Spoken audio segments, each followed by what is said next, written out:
When you buy a table saw, it's probably going to come with a miter gauge, something similar to this. But there's always problems when it comes to the cheap miter gauges that come with a table saw. So today I'm going to make a new miter gauge for my table saw.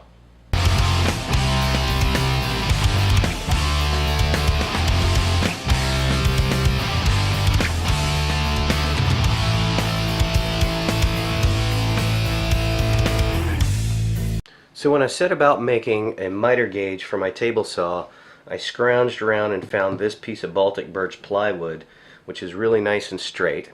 One of the features that I like about this miter gauge is it's got these two knobs right here that will allow me to, when I loosen them up, to move this back and forth like this. What I don't like about it is that no matter how hard I tighten this knob right here, I can always get some sort of drift. It'll always tend to turn. And that's no good. It's always going to have some kind of a looseness to it.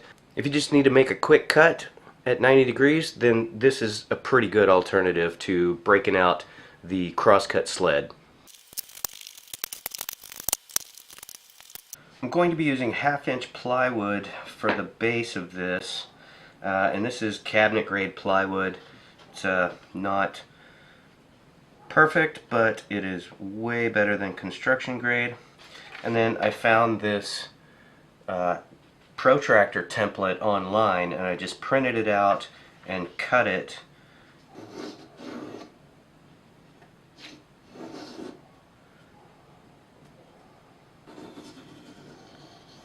And then I'll take it over to the bandsaw and cut it out.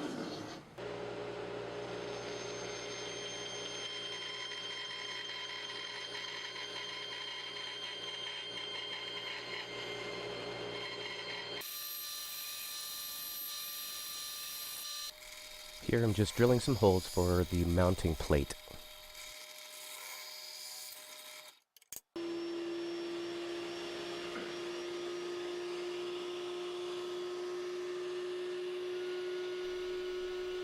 Now, lining up some reference marks I've made on the protractor and the table saw, I'm going to route out a groove so that I can position the miter gauge at whatever angle I want to cut. I'm taking this in a few short passes.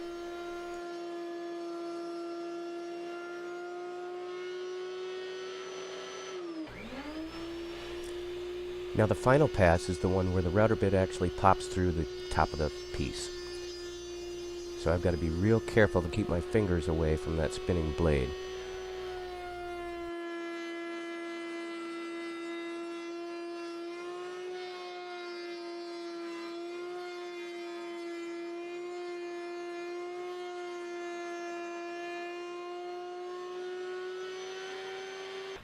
I've pre-drilled some holes in the protractor. Now I'm just test fitting the metal bracket.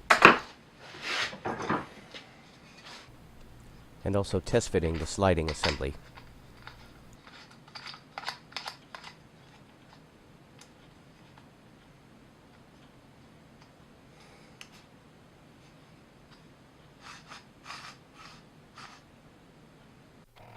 Using a Forstner bit, I'm countersinking on the bottom of the runner to accept the head of the T-nut, and then drilling all the way through with a smaller bit to accept the rest of the T-nut.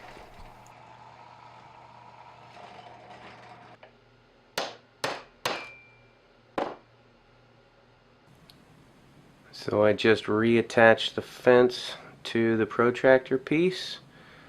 And what kind of rookie mistake did I do? Can you see that? That screw goes right through the pivot point. Guess I didn't think that one through, did I? Oops. Okay, so off camera I did a couple of things. The first thing I did was to make this little wooden washer, because the knob that I salvaged from the old one has this long plastic shaft on it that's just too long. So I used a piece of 1/2-inch plywood again, cut out a hole bigger than that, and then I've got a couple of washers as well. These were just some washers that I reamed out the middle with a step drill bit so that they would also fit over the knob there and give me that little extra room so that I could lock it down to the fence. I also took the Protractor print that I had and used some spray adhesive to attach it to the wooden protractor piece, and then I put a couple of coats of clear lacquer over it to hopefully seal that in there and it won't go anywhere. Now if it does peel off in time, then I will probably just transfer these lines on there with a pencil and then clear coat it again, and that'll have to suffice. But for now I just went ahead and pasted it on there. I also glued on a little block of wood there, a little 1/2-inch piece that I can use to put the pointer on. This is just a little bitty plastic thing, but it's got that nice red line on it, so I like this kind of pointer. Then I've got a couple of 1-inch screws to attach the slider bar to the protractor. I have a random screw that I found in my random screw container, and that's going to get threaded into a T-nut that I've embedded in the bottom of the runner. And then a couple of 1.5-inch screws which will attach the sacrificial fence to the sliding mechanism. So let's put it together. So the first thing I'm going to do is take the sliding mechanism and just screw it down with these 1-inch screws.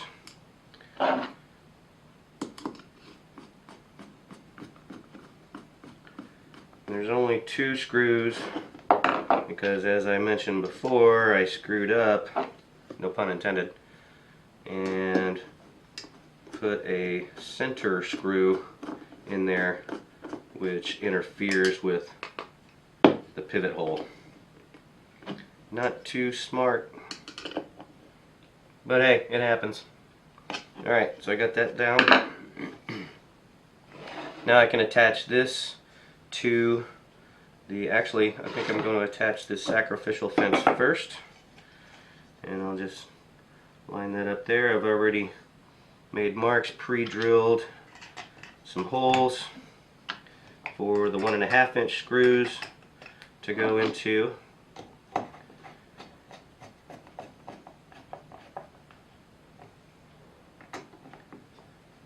And the longer fence helps a lot, especially if you've got a longer piece that you're working with. Plus you can attach some stops to it, some stop blocks. You can clamp down a stop block somewhere and you can get repeatable cuts. Okay, the next thing is going to be to attach the pivot point. So into the T-nut right there, and then this screw goes into the pivot hole here, and that just gets threaded on there to that T-nut. This one just happens to be flathead or slotted, whatever you want to call it. And I'm going to get that reasonably tight because I still want it to move, but not too freely. Then the washers and everything is going to go right here. I don't know if you can see that. And that just gets screwed into the existing hole from the previous one, and it gets locked down. Now I think I've got that just about lined up. Just got to attach the pointer, and it just goes right there.